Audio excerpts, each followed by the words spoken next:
Is she the candidate of change? Question mark. And I'd like to let you know that I endorse nobody, nobody. Neither of these candidates are vegan. As a vegan, I feel like I'm the only one able to look at everything. They're all equal to me. I don't take either of them. Oh, one's Republican, one's Democrat. I don't believe any of them. I take it all with a grain of salt, a healthy helping of salt. But is she the candidate of change is the question. And they're like, how could she be the candidate of change? She's been in office for 4 years. She's the incumbent. The incumbent? Joe Biden's her boss. It'd be like if you were working at the factory and your boss retired and you became the new boss. You don't think that's a change? You think, oh, that's just the same old steady hand on the rudder. No, new people equals new ideas. It's so have you ever had a boss before? Have you ever worked at a company where your boss changes and the guy right underneath or the lady right underneath your boss becomes your new boss? You never remember? You've never seen that? Or, maybe your big boss quits and then your little boss, maybe you got like three bosses. Like, have you ever been in the situation where you have more than one boss? I certainly have. And I've got the big boss. They're like the big leader who sometimes you get to talk to, not all the time. Then you got the little boss, and then you got the little boss. And somewhere as they move up in rank, things change. It's bizarre to me that they're like, oh well, she's trying to have it both ways. She's not trying to have it both ways. She's trying to take credit for some of the shit that she helped her boss do and trying to distance herself away from some of the things that her boss did that maybe she did just because that guy was her boss. It's kind of a plausible deniability thing. You ever had a boss before? Like this is what's so bonkers to me. Like people like forget the way the world works every 4 years. She had a boss. His name was Joe Biden. Joe Biden quit. She's now trying to be the boss. That's it. In this particular situation, she's got to actually beg for the job. Please, please, American people, give me. Because here's the thing that people also forget: you're the boss, dummy. You're the boss, the American people. But whatever. Let's not get too deep into the ideas of democracy because we'll get there. Because I think we're raising a generation of people who don't understand what freedom is. But that's a whole other thing. Is she the candidate of change? Well, I think yeah, because if your last guy was 81 years 80 what is he 83 right now, he's 83 right now, 81 when he was elected, right? The guy who's running against her, he's 80 years old. Barack Obama was the first person who was a Gen Xer. He's 63 right now. So he was what, 12 years ago, he was only 50, 51. He was a young whippersnapper, wasn't he? He was just a young guy. No, how many years ago was that? That was only 8 years ago. Shit. No, he was 8 years ago. He was 55, 55 years old. That's about the perfect age for a president.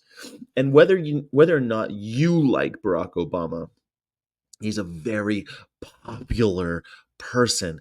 People like him. I think one of the reasons they like him is because he looks like them, not by his skin color, but by his age. You should be between 55 and 65 if you want to be president of these United States because you can relate to people who are just getting into becoming home buyers and settling down and having kids, people in their 30s, 40s. You can still relate to those people, and you can still relate to the people who are leaving, the ones who are retiring and going on Social Security, because you could see they're just 20 years ahead of you, or less. They're 10 years ahead of you. You're supposed to be able to retire at 65 in this country. For the love of God, if that's ever going to happen, call me. I don't think it's going to happen for me. Is it going to happen for you? People like him. He was the candidate of change because he was a Gen X candidate. She is a candidate of change because she's the Gen X candidate. We should never have gone back to old people, to baby boomers, or not. These guys aren't even baby boomers. They're these are war babies. These are people born in the 40s. In the 40s, people. They're not even baby. They're pre-baby boomer. People like people make fun of boomers. These guys are older than boomers. So Joe Biden's out. Donald's out. She's the candidate of change. Oh, she's having it both ways. That's not having it both ways, pal. She's just saying she's different. And yeah, you want to talk about race? She's different. You want to talk about gender? She's different. She's going to be the first female president. That's change. You think that she's going to have to navigate waters differently than historically presidents have? Yeah, it's going to be different. And that's what America is supposed to be about, forging into the great unknown in a way that we could be proud of. Like, it's bizarre that that Americans just forget where we've been and where we claim to want to go. It's it's weird. She's young, young for a president.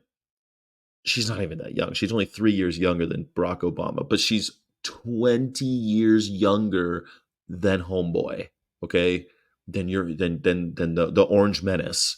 Now, again, I don't endorse either. But if you want something different and you want to start acting like we're part of the future, then yeah, you gotta start embracing change. To embrace life is to embrace change because life is change. I never understand this like conservative point of view that you don't want anything to change at all. It- it's weird. Now, some will say that, well, Sky, Donald Trump has changed. He's hijacked the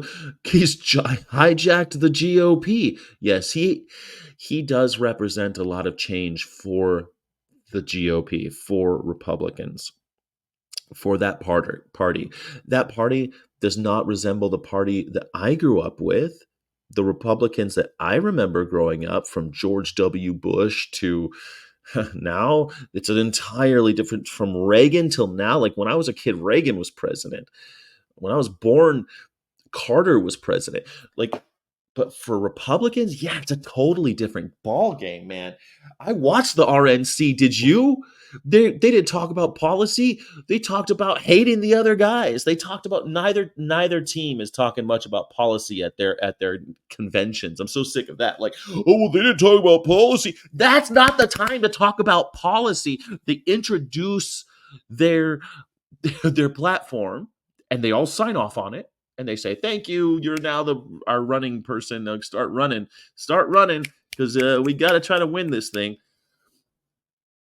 If you'll notice, the Democrats had two former presidents, a former person who ran for president with Hillary.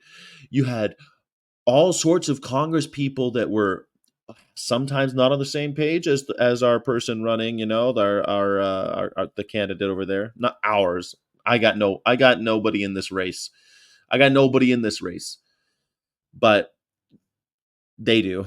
And Bernie Sanders disagrees with Kamala on a lot of things, and he's going to support her. You know what the difference is? You go over to the Republican side, and their convention was George Bush there. No, he wasn't anywhere to be seen.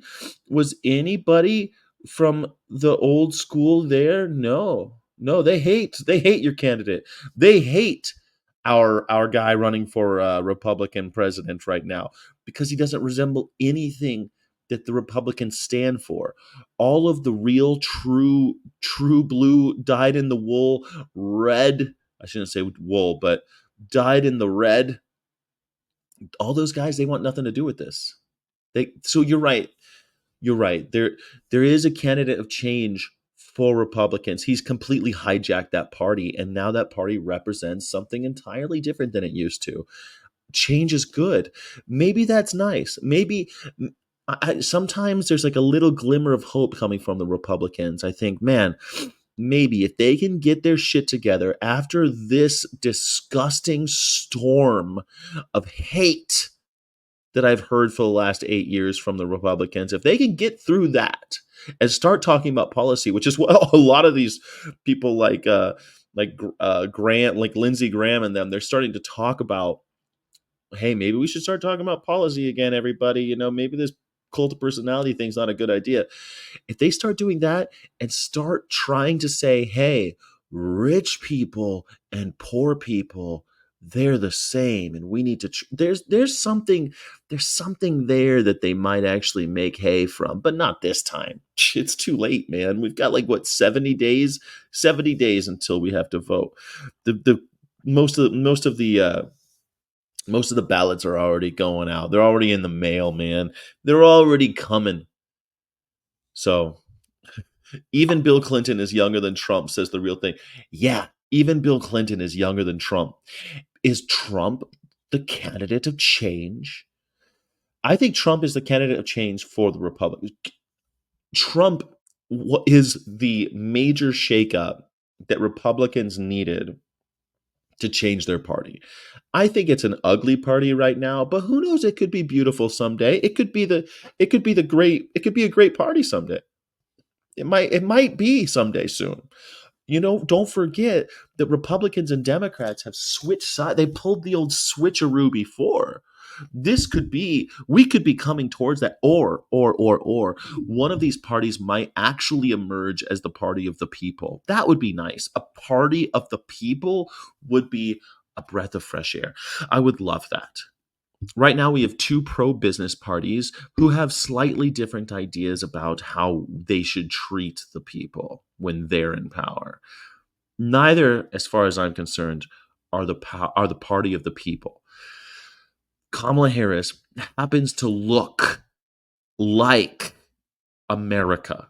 It's mixed, it's pro female, and it's around 60 years old. That's about where we want to be.